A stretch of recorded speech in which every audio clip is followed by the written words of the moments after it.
Guys, welcome to the I Love CVille Show. My name is Jerry Miller. It's the Tuesday edition of the I Love CVille Show, fresh from the 4th of July. Thank you kindly for joining us, guys. A lot to cover. Tuesdays mean Alex Urpí, CEO, Emergent Financial Services.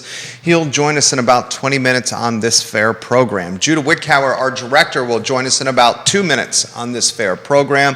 We'll catch up on what is always one of my favorite weekends in Charlottesville, certainly when the 4th of July happens to coincide with the book cap or end cap, the front end or back end of a weekend.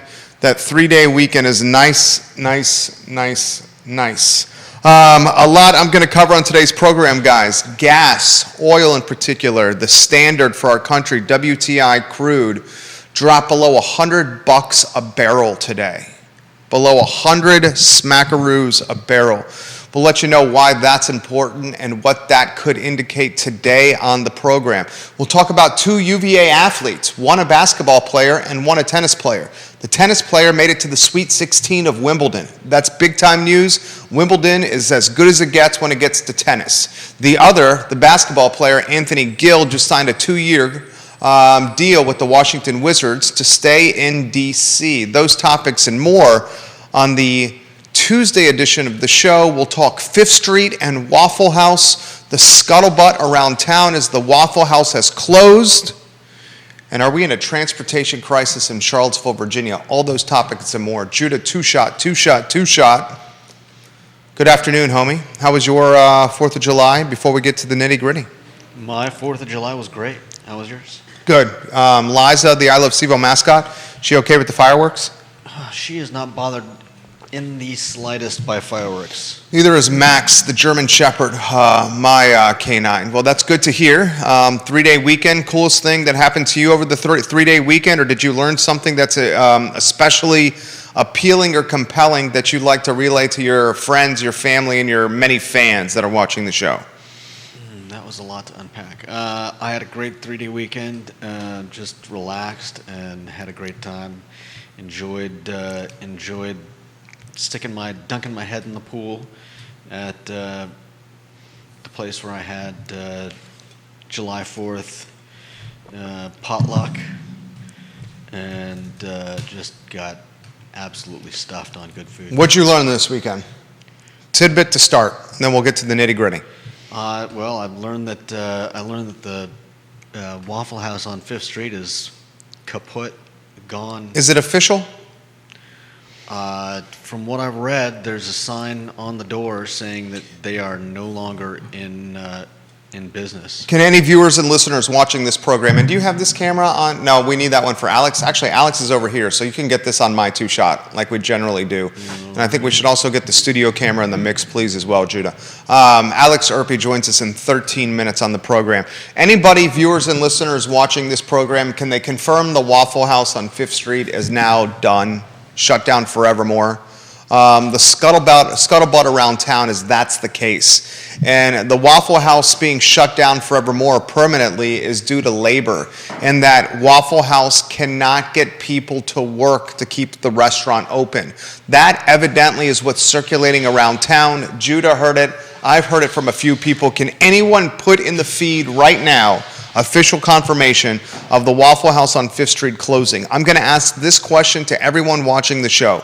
You take Charlottesville, Virginia, the Central Virginia, the Albemarle County culinary ecosystem. Who can name after-hours dining in Charlottesville and Albemarle County? Who? College Inn is closed. Pokey Sticks from Gumby's on the UVA corner that once satisfied UVA students like me, they don't exist anymore. What is the after-hours eats for Charlottesville? You have Wawa, you have some MTOs, and you had Waffle House. I'm going to ask this question as well. You've still got Waffle House. It's still open. You have the other Waffle House. Yeah, there's 2 of them. Here's the next question I have for everyone watching the program. Of any food and beverage position, any restaurant, any business that's in food and beverage, restaurants, quick serve, fast food, fast casual, whatever the hell you want to call the type of eating you're doing, window pickup, takeout, delivery, anything you want to call it, anything in that food umbrella. Can anyone think of a more difficult employee roster to fill than the late night shift at Waffle House. The late night shift at Waffle House in Charlottesville, Virginia is the most difficult employee shift to fill. You deal with debaucherous drunks, fresh from the bar. There's not many folks eating after 2 in Charlottesville that are not toasty, lubed up, feeling nicey nice. You may have some shift turnover and some folks that just got off the early late night shift coming into Waffle House. But for the most part, especially on Thursday, Friday, and Saturday, the Waffle House, after hours, and speaking from experience, is a den of drunkenness and debauchery. Can you think of a more difficult roster or a more difficult shift to fill in restaurants, Judah, than the Waffle House on a Thursday, Friday, or Saturday night after 2 o'clock? Can you think of one? IHOP, Thursday, Friday, Saturday night after 2 a.m. Is IHOP still late night open? Can check. Is IHOP still late night open? In of IHOP and Waffle House, which one do you think is more saucy? IHOP closes at 10 p.m. Yeah, it looks like it closes at 12. IHOP closes at 10 p.m. and 12 midnight a.m. Friday and Saturday. Yeah. There's a huge difference between the midnight crowd on Friday and Saturday and the 2:30 a.m. crowd on Friday and Saturday. Waffle House more difficult. Have you ever been in there after hours? I don't think I've ever been in Waffle House in Charlottesville that late. I have. It's crazy in there. There's the police puts 2 cruisers in the parking lot. How many decades ago was that? When I was last there after hours, late night, I'd say within the year. This year you've been there Within after the year. 2 a.m.? Within the year. Yeah. Wow. Within the year. 2 cruisers in the parking lot, policing the tomfoolery and the shenanigans at the 5th Street Waffle House. The next question I have for you is this. If the scuttlebutt is true and the 5th Street Waffle House is in fact closed, you have a restaurant with parking on the south side of Charlottesville, a densely populated, well-heeled financially corridor of Charlottesville and Albemarle County. If Waffle House is in fact closed on 5th Street Extended, how long does that spot stay vacant, and where does it stack up with the most coveted places to do business from a restaurant standpoint in the area? That area is packed with people, packed with people. You have Wegmans, you have 64, you have parking, you have an island pad restaurant. We've talked about the ridiculous rents commanded by island pads in Charlottesville. For example, Ralph Sampson's Tap House in Barracks Road is an island pad, a restaurant that's a standalone restaurant. It's not associated with the shopping center. It's standalone. It's not attached to other stuff. Bricks Pizza, Chick-fil-A, there in Barracks Road, Islands Pads, super expensive. A Waffle House island pad, Southside Charlottesville, underserved restaurant corridor that has a lot of money. I don't see that staying vacant for long unless the inflation, supply chain, fuel, recession, economy concerns keeps it from staying vacant. Keeps it vacant. I think that's a lot of big considerations. God, you close your business because you can't find labor. Yeah. Ray Cadell is a huge fan of Waffle House. He's a traveling musician, one of the best in the business, and he says it's hugely popular for traveling musicians as well. It's hugely popular for a lot of people. Yeah. I mean, for me, it's one of the only places you can actually find hash browns around here, which is extremely odd. But well, hash browns, it depends. What do you mean it depends? In Charlottesville, hash browns are Scott Aaronworth in Virginia Beach just said he loves the hash browns at Waffle House. Yeah. The hash browns at Waffle House, let's dissect the hash browns at Waffle House. We have to analyze and dissect them from every side. The hash browns at Waffle House are the crunchy ones. They're the potatoes that are shredded right? They're shredded into long strips, Yeah, into hash long browns- skinny strips. Hash browns are potatoes shredded into long strips. Charlottesville has misrepresented the hash brown for a long time. Uh-huh. And Charlottesville has often called the hash brown the breakfast potato. The breakfast have potato home- is not a hash brown. Or home fries are not hash browns. Right. Charlottesville, Hash browns are hash browns, not home fries or breakfast potatoes. yeah, exactly. Because a lot of Charlottesville- people misrepresent the hash brown as a breakfast potato or as a home fry. Well, I don't know if there's been any misrepresentation. Everywhere I've gone, they always have home fries or breakfast potatoes, which are chopped up potatoes. They're not, they're not shredded. But the hash brown is very different than a home fry or a breakfast potato. Very different. Very And different. I love hash browns. And I love hash browns and too. Charlottesville does not have hash browns unless you count, non-local businesses. Well, you're saying Waffle House. Specifically, I'm saying I've never seen a local business in Charlottesville that serves hash browns. Now, here's the next question for you on the hash brown. The Waffle House hash browns are how I like the hash browns. Is the McDonald's hash brown truly a hash brown?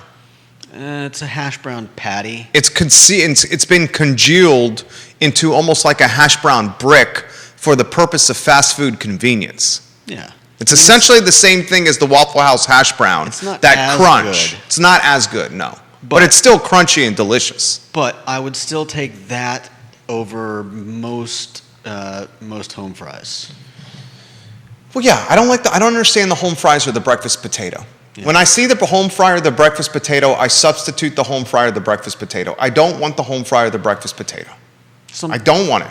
There are some people that do them well, but most of the time, yeah, I'm the same way. I'm just, I'm not interested. And one of the most undervalued and underappreciated breakfast or brunch side, you know what it is? Grits. You give me grits with the fixings, like chopped up ham, a little bacon bits, some cheddar cheese, and some, what's the green stuff that you sprinkle on top of the grits? Would it be green onions? Maybe green onions. You give me that in like a porridge setting and stir it all around. Dude, I'm like the Cheshire Cat with a sleeve of Ritz crackers and a canister of Cheese Whiz. Happy. Like very happy. I didn't realize that was the thing with the Oh, it's Cheshire Cat loves Ritz and Cheese Whiz. So Waffle House, we will do some reconnaissance on whether the Fifth Street Waffle House has been shut down forevermore. I found this story interesting, and this is the impact of the Virginia wine industry. I see Neil Williamson watching. His vineyard, where he's a co-owner, Well Hung Vineyards, is a part of this. This is according to a recently released report, The Economic Impact of Virginia Wines in 2019. The economic impact of Virginia wines was estimated at $1,730 million. That number is so hard to decipher. It's so big. 1.73 billion. 1.73 billion is 1,730 million. That's the economic impact of Virginia wine in 2019. 1.73 billion with a B. That was a 27% increase from 2015. The study calculated wine production, sales, wine grape farming. Virginia wines contributed more than $200 million in taxes to the state, said Kirk Wiles, the chairman of the Virginia Wine Board. I mean, listen to these stats. Across the Commonwealth, there were reported increases from 2015. Here are the reported increases from 2015. Full-time equivalent jobs from 2015 to 2019 in Virginia wine were up 27%. The number of wineries in Virginia from 2015 to 2019 jumped 37%. Mm-hmm. Revenue from wine-related tourism jumped 31% from 2015 to 2019. I mean, the impact of wine on the Commonwealth is almost as significant. Do you know what what fields or sectors of business have the largest economic impact on the Commonwealth? You know what number one is? This has come up on the past on the I Love CVille Network. Has it? Yeah. Let's see. We're doing some educating here. Number one. Number one in Virginia, man. I would guess. You know this. Almost You know this. government, but Yeah, government contracting on a year-to-year basis from a GDP output standpoint has the most positive, greatest impact on economic impact on the Commonwealth. Government contracting, that's number one. You know what number two is? I know these for facts. I know number one and two for facts. colleges. No. Two is real estate. Those stats provided by Dr. Lisa Sturtevant, formerly the chief economist of Virginia VAR. Association of Realtors. VAR. Yeah, VAR. Dr. Sturtevant now the economist for Bright, the Bright MLS, I believe, which is a very big deal that's kind of flying under the radar. That Sturtevant is now at Bright. The wine impact is obscene. I mean, it's obscene. In a good way. You What? don't mean that. You don't mean obscene in a bad way. No, I mean obscene in like an incredibly positive, amazing, shocking, jaw-dropping, almost $2 billion, $1.75 billion from Virginia wines in 2019. Now here's the question I have. I have questions constantly. I'm a very inquisitive person. What's the drop from the sector in 2020 and 2021 because of COVID? So I want to see how those numbers dropped in 2020 and 2021, because I can assure you the economic impact from Virginia wine in 2020 and 2021 is lower than $1.73 billion. And then the follow-up question I would have is, now that we're in this endemic state of being, what has that done for business at Virginia wineries and vineyards? Because the ones I visit, it's gangbusters, it's bananas, it's crazy times. They're packed. People are itching to spend and get out that pent-up demand. For now. What does for now mean? Inflation, recession, pandemic, all the above? Yeah, I think it means, I've been hearing things about one guy saying, I don't think there's any problem with, there's no chance of a recession because I took a vacation and I saw a lot of people on the roads, along with a lot of truckers on the roads. The problem with that being that a lot of those people may have already scheduled vacations previously. They've already spent the money. And from what I've heard, I think a lot of other people are just saying, screw it. We've been stuck inside for 2 years. We need to do this. We're going to put it on the card, and we're going to take the family out. Well, I will say this, that fuel costs are rising so quickly that the price for flying is astronomical right now. The airlines are also, like everywhere else, Waffle House, 5th Street closed, labor. Airlines are canceling flight left and right because of labor. So not only is it more expensive than ever to fly, but the quality of life is about as crappy as it's ever been to fly.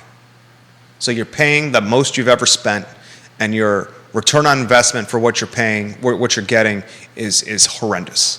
Yeah, I talked to someone yesterday who said that I can't remember why they were going down to Florida. I'm pretty sure it was to see family, but it was time sensitive. And they found out that the airline was going to had to postpone their flight till within a week later. Yeah, not and pretty. So they drove. Yeah. I mean, think about the driving piece. I mean, you know how much it costs to rent a car for a day right now? My wife and our son, they're in Long Island spending time with my in-laws right now. It's my mother-in-law's birthday. They took a rental from Charlottesville to Long Island, 1 day rental, just 1 day, 24 hours. And you got to return it with fuel. Right. But 1 day rental, $274. Sheesh. Hertz Gold Card member. That's not even off the street rate. That's Gold Club with points. That's $274 insanity. for 24 hours. Nissan entry midsize. That's insane. That is $274. Flight. See, that's where the word obscene comes in handy. Well, a flight's 2x that. A flight is 2x that. So renting a car one way back from Long Island and back, 274, quick math, what is that? 248 bucks? 548?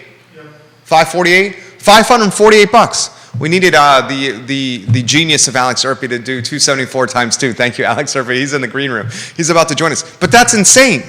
That is insane. Round trip flight, though, for 2 people would have been 3-4x that. And it would have been way longer. Depending on when you got the tickets and a bunch of other things, but yeah. 2 minutes for Alex Urpí here on the program, CEO of Emergent Financial Services. A couple other topics I want to get to. I want to talk about transportation crisis in this town. Michael Payne did a post on his Facebook page 5 days ago.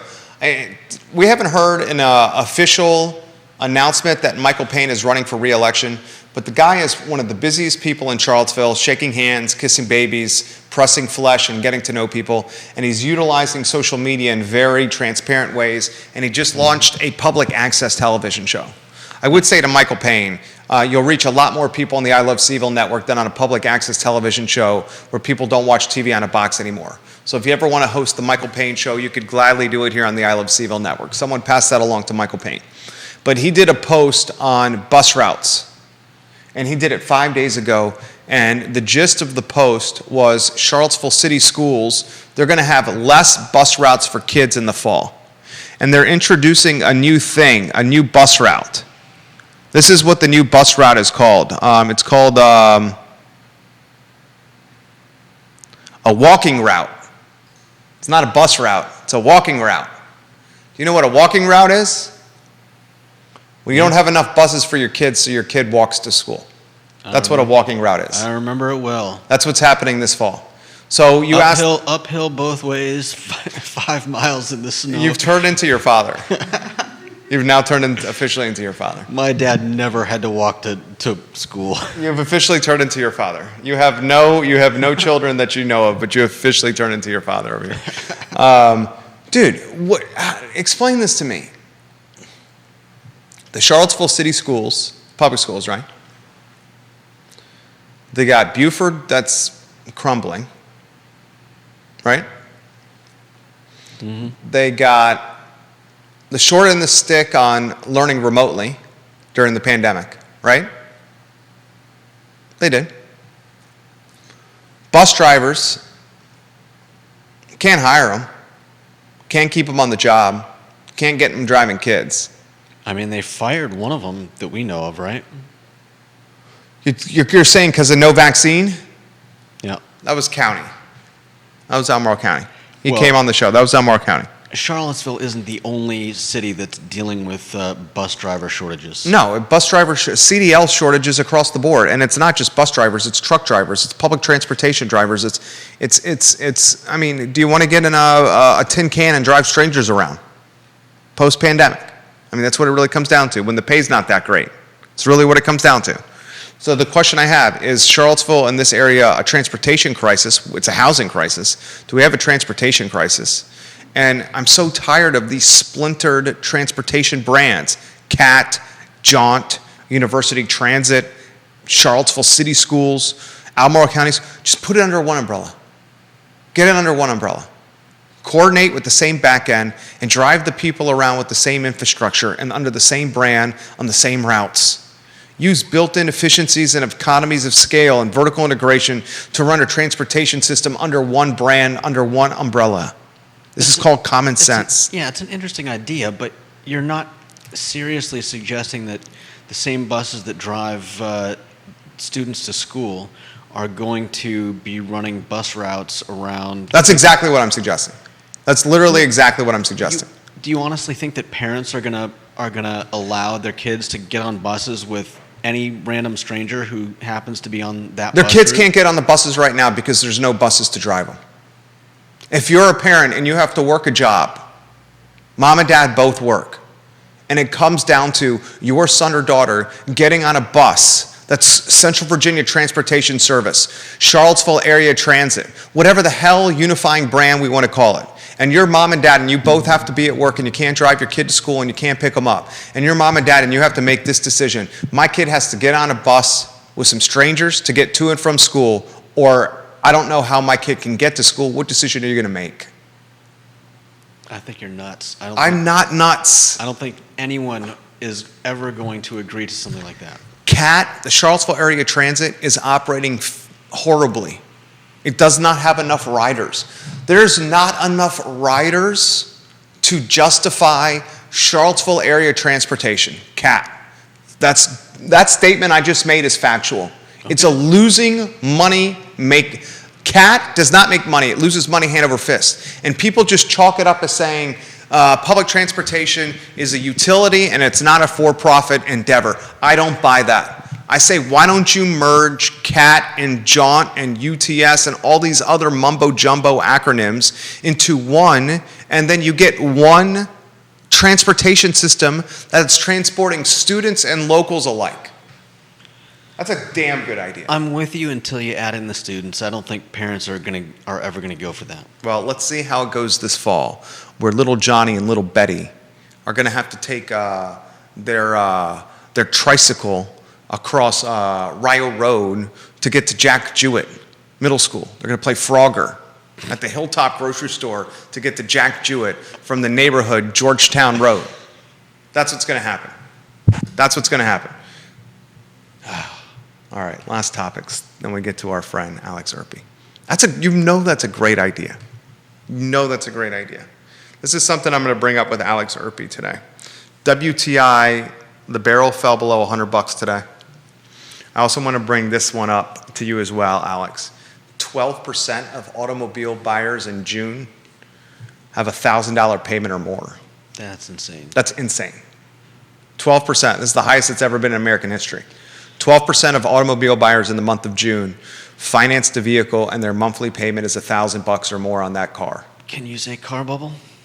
Well, yeah, we've been talking about the car bubble. And before we get, in fact, Alex, why don't we get you on set here so we can pick your brain on that. 3-shot, you can get that ready to go when he's on or go to the studio camera. 2 other items before I forget it. Anthony Gill signed a 2-year extension with the Washington Wizards. He's going to stay in with the Wizards for another 2 years. And then from a tennis standpoint, UVA men's tennis player, former Virginia men's tennis player, Brandon Nakashima, made the round of 16 at Wimbledon. Big time. UVA sports representing very well. J-Dubs, 3-shot. Antonio Banderas of finance on set. Alex Urpí. Your 4th of July, how are you? Happy 4th of July. Was it good? The day after was a beautiful day. What'd you do? Spent it mostly with friends. I have friends that have a beautiful spot on top of a hill that can see multiple. We could see like fireworks in 3 directions. Nice. Very nice. So it's always good to hang out with people that you know and love. Very nice. So Alex, where do you want to begin today? Open-ended question. Tuesday after July, we're in the now officially the second half of 2022. What are you watching in the second half of 2022? Well, first thing I'm watching is the GDP number for second quarter, so the end of the first half. It was basically trending negative towards the end there. If that number ends up being negative, that's officially the definition of recession. It will be 2 quarters of negative growth. And it was trending in that direction towards the end there. Probably why we're seeing oil down 8% today, dropping below 100. In other words, oil, like I always say on the show, oil is supply and demand. Up until now, we have seen low supply relative to demand, hence the spike in oil prices. But remember, every market, including oil, is forward-looking. So a drop in the oil price of this magnitude of 8% means the futures markets are looking into the future and saying, I don't think there's going to be that much demand relative to supply. I'm not going to pay you as much for this oil. That's why you're seeing it drop. So that's something I want to talk to him about. Judah, if you have ammunition for this topic, just give me a sign. You can jump in anytime you want, sir. $100 a barrel below that threshold for the first time since May 11th. Yep. May 11th. So the futures market indicates that people are going to essentially stay home. That's basically what this is saying, right? Pretty much. I mean, they're not going to use their automobiles. There's only two ways that oil price goes down. It's either futures market sees a big influx of oil. I am not seeing that.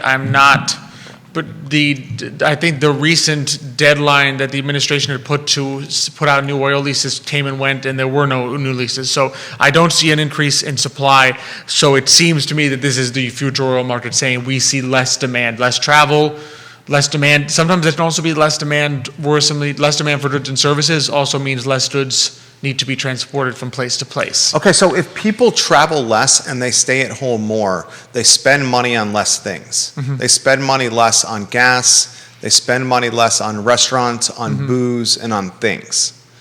That means the consumer or the American is going to have potentially more money again.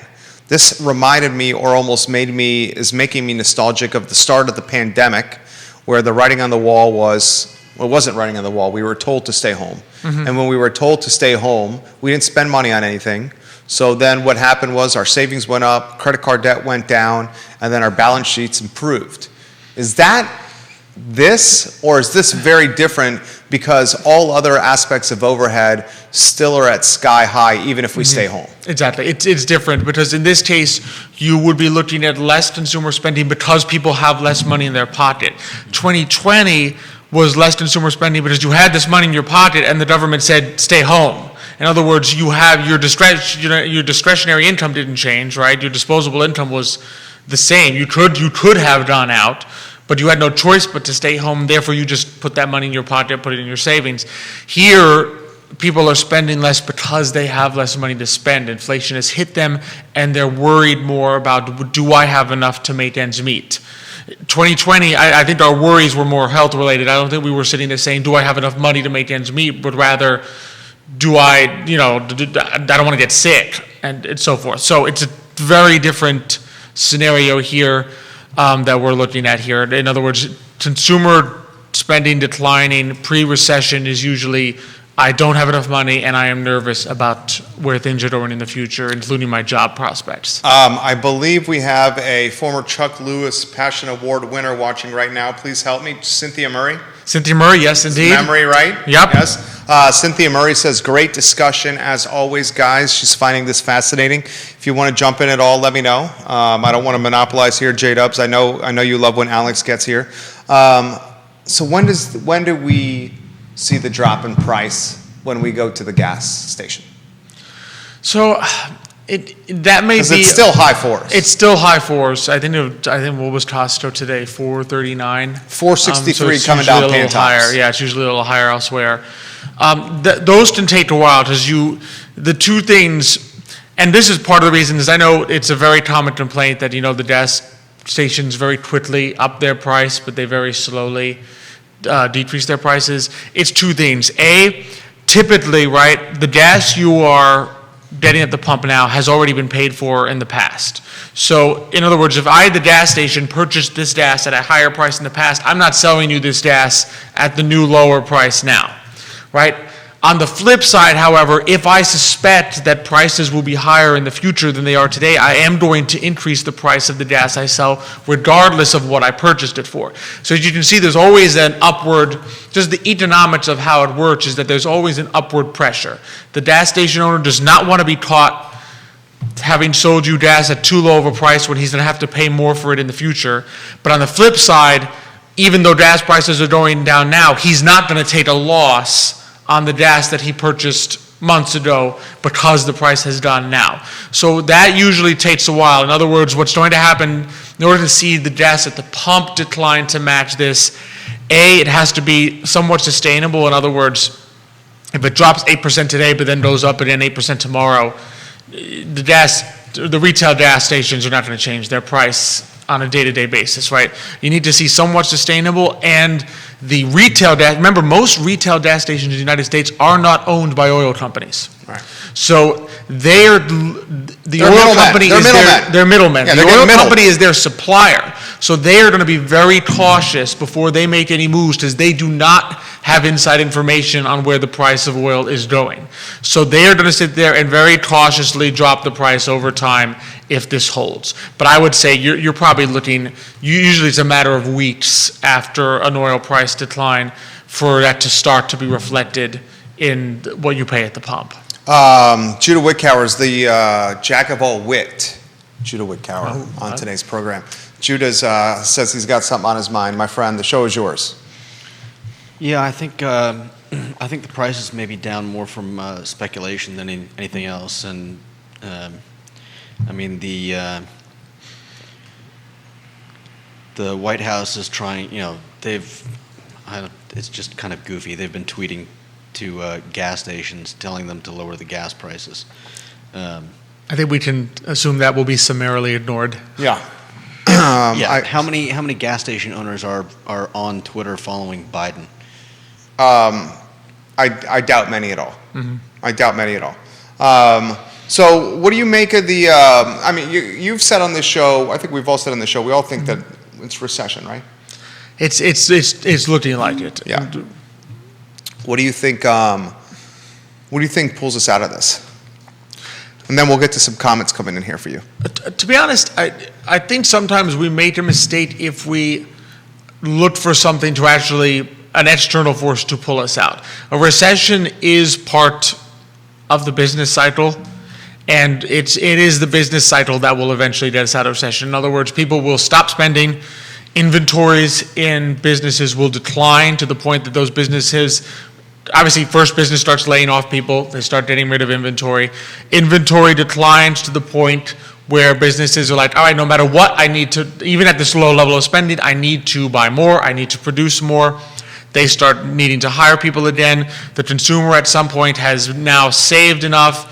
They now need to purchase some things. Sometimes you reach a point where usually what happens is first you cut out durable goods. So first you cut out, I'm not going to buy a new washing machine. I'm not going to buy a new dryer, so forth. At some point you hit the point where like, I have no choice. My washing machine is broken. I will not buy one. And then things turn around. So it's the cycle itself that really gets us out of recessions. My philosophy, and I know some people disagree, my philosophy is that the Federal Reserve usually just messes things up when they try to do this. They either create bubbles, they pop bubbles, they keep rates too low for too long, they increase rates when they shouldn't. They always are behind the eight ball. Speaking of keeping rates low for too long, how badly has that affected the cycle that you're talking about? Because previously, when they hadn't kept rates down so low for so long, they had more, I guess arrows in the quiver. Well, if you want to stop a recession, you raise rates. He's saying rates were already up. I mean, other way around. If you want to stop inflation, you raise rates, and that leads us towards recession. And then you can lower rates, and that brings us back into inflation tier.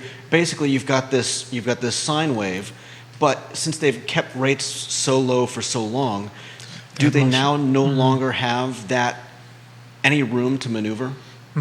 Well, I think this is a good point, and I think we kind of saw the detrimental effects of that in 08-09 when they had so little room to maneuver that even when rates went to zero, what did they start doing? They basically went to quantitative easing, which means basically it's helicopter bend. It's literally just printing money out of thin air and pumping it into the system. And I think we saw by the third round of that in 2011, I think the return on that was like 8. In other words, for every dollar they printed, they added 8 cents to the economy. In other words, there's a very decreasing rate of return on the Fed's ability to impact the economy once they go to QE, once they start printing money out of thin air. Right. And the issue is there's always, like you said, Judah's exactly right, there's always that kind of wave of the business cycle.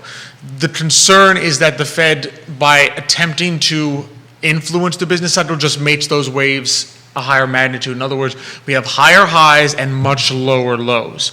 My hope is that they have not done that again this time. In other words, my hope is that they will not go down this path of raising rates enough to really hurt the economy even more so, but failing to actually deal with inflation. We will see whether that's the case, but I think, in other words, recession itself if you leave it alone, will end. There is no such thing as a recession that never ends. And I think a lot of the depressions we think of that were very deep were caused by malpractice on the part of people in charge, including the Federal Reserve. Alex, Urpí on fire today. John Blair. Hello, John. I hope the 4th of July was good to you, my friend. Bill McKenzie says the ABC stores will do very, very well again if people choose to stay home. And they certainly did very, very well during the pandemic, Bill McKenzie. And then it was interesting, as we got used to enjoying the ABC store and its fine spirits at home, when we started returning back to restaurants for happy hour, we were like, hey, I was pouring myself a lot stiffer drinks. Remind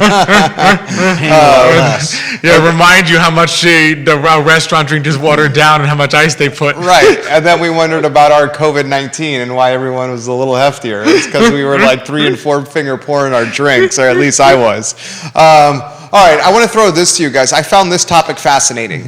Judah and Alex, and then I'll give my take here. The first time in American, this number is the highest it's been in American history. In the month of June, this past month, 12% of car or automobile buyers financed the vehicle at a monthly payment of $1,000 or more. That's according to Edmunds. Edmunds, last year it was 7.3%. Last year, it's over 12% now. So you're talking about a 5 percentage point increase. So here's the exact sentence from the CNBC article that I found thought-provoking. For the first time, just over 12% of consumers who financed a new car in June committed to a monthly payment of $1,000 or more, the highest level on record, compared to 7.3% 1 year ago, Edmunds found. $1,000 or more is darn near close to a mortgage payment. I was about to say, it's beginning to approach a mortgage. For the first time for a home. Approach a mortgage. Yeah. Yeah, well, I would imagine mortgage payments are more than $1,000 now. Now they are. Yeah. Now they are with rates rising. What do you make of this? To put it in perspective here, I'll put this in perspective from a real estate standpoint. I own a 3-bedroom, 2-bath condo at the Villas at Southern Ridge. That is a rental property. It's 1,300 square feet. This is a structure. It's rented to a family. And my mortgage payment on that one was $1,000, 1,004 a month. It was $1,004 a month. So this is a hell of a lot of money. What do you make of this? I think it goes to show you impact. Just remember, rising rates push up all the rates, including financing. Gone apparently are the days of 0% financing for 24, 48 months. Car prices, obviously, as used car prices, we saw this. Used car prices went up a lot. Obviously, some people felt pushed to then go ahead and finance a new car. In this case, is this just new or new and used? This is. I guess theoretically you could finance a used as well. This is both. Yeah. So in other words, if you can no longer afford a used car outright because used car prices went up so much because there just are no new cars out there, it's only a matter of time before you need to pay a lot to finance used cars and pushes up the average. I mean, here's a crazy comment. Here's a crazy comment. We all saw with our personal property taxes. Charlottesville's were due June 6th, so a month ago. Albemarle County's were due June 27th, so last week. We saw with our personal property taxes that the automobile market, our automobiles have appreciated in value. They've gone up in value. Is this now an asset that's going to appreciate?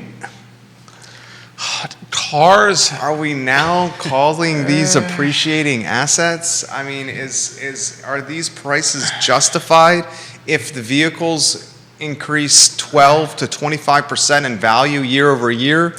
Or is this an anomaly, a blip on the radar tied to supply chain and labor shortages that is soon going to cause a bubble that's going to be the next one to pop? Yeah, I would lean towards number 2. Yeah? It seems like historically, let's be real. I think I was told once by a dealer, the moment you drive a car off a lot, 30% drop. I heard 50, but 30% is a good estimate as well. It just drops almost in half. The issue is we've seen a temporary blip increase in used car because there was a shortage of new cars. In other words, once you put a shortage, it's down the chain. You have a shortage of new cars, the price of new cars skyrockets. Now anyone who would have bought a new car and can't afford one goes to the used car market, the used car prices go up. It's like the same thing that's happening in housing. It's happening Pretty in much. cars. Well, pretty much. I mean, There's think about a shortage. why the rents go up so much, right? Shortage of housing. Yeah. Becomes more expensive to purchase a house. People who would have purchased go into rentals. The rental price goes up. Yeah. So it's down the chain there. That doesn't mean the difference here is cars Break it's down. a lot easier to increase in inventory in cars than it is inventory in housing. And it's cars break down, and new technology comes out at a quicker clip than new technology associated with constructing new homes. So a home holds its value longer. Ooh, Xavier's got some questions. Xavier, I missed some of these comments here. So the show airs on 15 Facebook pages, and I can only have, I don't know if you have this issue on my particular computer, and it's a nice MacBook Air, Apple MacBook Air. I have as many tabs open as possible, but if I open like too many tabs, it just doesn't perform well. So I pick like the most popular ones. He's commenting on I Love CVille Network, which I did not have open. So he has some comments I got to fire at. Oh, yeah, go for it, go for it. Ask Alex what is worse, a recession or high inflation? Ooh. So, in many ways, depends on who you are. The issue is persistent high inflation is worse over time. Yeah, high inflation it's eating you away in perpetuity. Recession comes and you come out of it. High inflation, you're in trouble for a long time. Oh man, he says the Atlanta GDP now is at -1 as of 6/30/2022, and as of 7/1/2022, it was at -2%. Yeah, that's so. Fed Atlanta GDP now, for those who aren't familiar, it's a tracker that the Atlanta Federal Reserve Bank created, which forms an estimate of what they think the official GDP number will be. It has a pretty good track record. It is usually pretty close. So if it's at -2, I would say there's a 90% chance that means we're looking at negative GDP in the second quarter. I mean, we know it's that, right? Was the last one was COVID? Was 2020? Yeah, the last one that was technically a recession. Though, I mean, the numbers of that year are just absurd. Yeah, because it was an anomaly. Anything you want to add to him before I ask him out today, mañana? Judah? No, I'm not surprised that the GDP numbers are coming in low. It's we're looking at red again, and I mean, people are paying $1,000 for a car. $1,000 for a car, $100 to fill up that car every time. Think about this: you bought a new car in June, and we're empathetic. We're empathetic. You bought a new car in June. You're living paycheck to paycheck. You had to finance the car. Your payment's $1,000 a month or somewhere in that neighborhood. Then you go to the gas station to put gas in your car, and it's costing you $100 to fill up that gas tank. My hope is that most of those... your rent went up 16% year over year.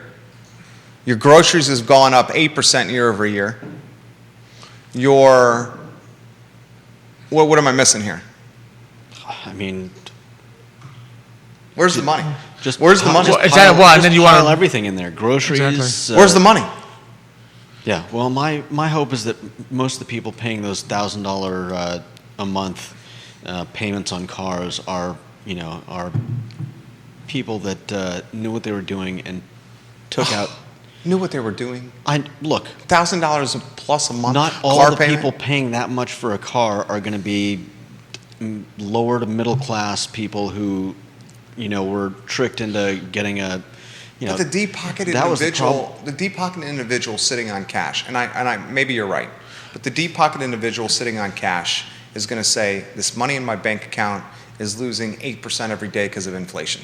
I'm not going to then take this cash, take a car loan, finance it over 5, 6, 7 years, whatever the hell it is, at whatever the interest rate is. Floating debt, by the way, that debt's associated, tied to prime, right? I don't think the car loan interest rates are fixed rates. I believe those are floating rates. I'm not 100% sure. I'm pretty sure it's a floating rate. Someone correct me if I'm wrong. Maybe it's a fixed rate. I don't know about that because my car payments when I had them always remained Maybe the it's a same. fixed rate. It's Okay, very so commonly.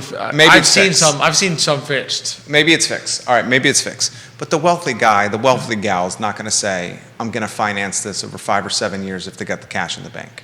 They're going to buy the car. But No, You're going to say they finance it The at 6-7%? depends on how.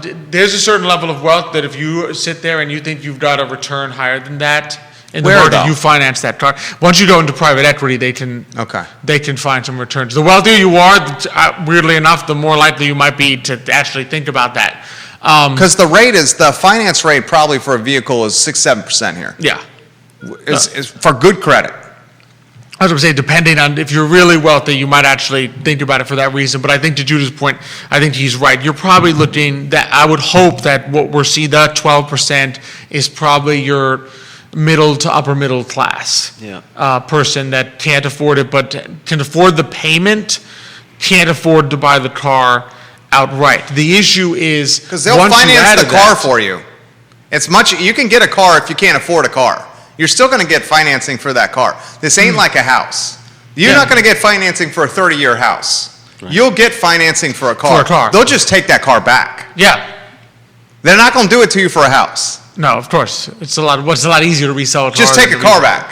They'll take the car back. No, but point being is, in other words, they can afford that $1,000 payment, but now guess what? They're not going out and doing a lot of consumer spending. Yeah. Their disposable income now just got chopped off by $1,000. That Everything Audi else is A5. up. And so they're not gonna go to the store and buy as much other stuff as they would have. You know, they might cut down on going out to eat for a little while because you just took $1,000 out of your budget. You know when you see a recession?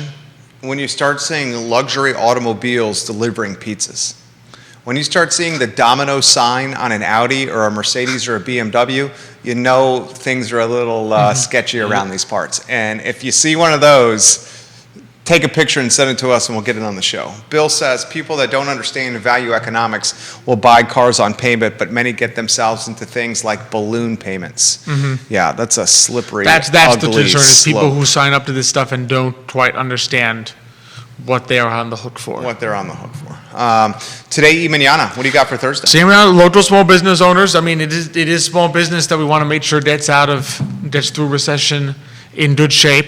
It's actually, so it's our friends at Pharmacy Cafe. They are right here on the mall. And the Code Building. Code Building, right across the way there. Fantastic food. I was talking with Xavier. I had a naan.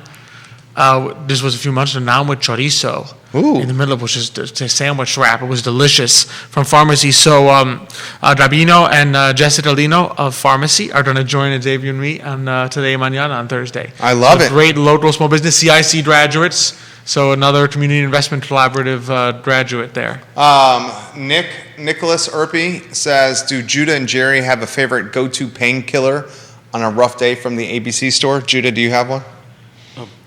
I'm going to go with the... Painkiller, I'd say Advil and lots of water. Well, I think he means I think he booze. means, I think he means He booze. means what liquor do you drink? He means what are you drinking? He's asking what are you drinking? Okay, it sounded like you said, say it again. What do you drink after a tough day at work? Oh, after a tough day at work. Mm-hmm. Not that he ever has a tough day It at sounded work. like you said it was a tough day of drinking. Okay, sorry, I didn't speak clearly enough. He says specifically, do Judah and Jerry have a favorite go-to painkiller on a rough day from the ABC store? Tequila. Wow, Oh, tequila. tequila. I would never have guessed that. Tequila. Okay. right. I'll go the Buffalo Trace bourbon. Woody Fincham gave us a big bourbon bottle of that. I think he's watching the show. It's been good. Yep.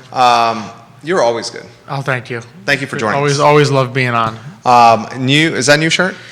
I don't know. I not new, but maybe I haven't worn it on the I like show it. yet. Looks good. It's my summer shirt. It's that little, that lighter material Yeah, that it's makes very you nice. feel good. Very nice, Alex. For Alex Urpí and Judah Whitcower, my name is Jerry Miller, and this is the I Love CVille Show on a Tuesday. We're back tomorrow at 10:15 a.m. with Real Talk with Keith Smith at 10:15 a.m. You guys have a good one. Take care. Good job, guys. Fantastic. Alex. Right, sure. Yeah, we will see. We will see what happens. Yeah. With this down.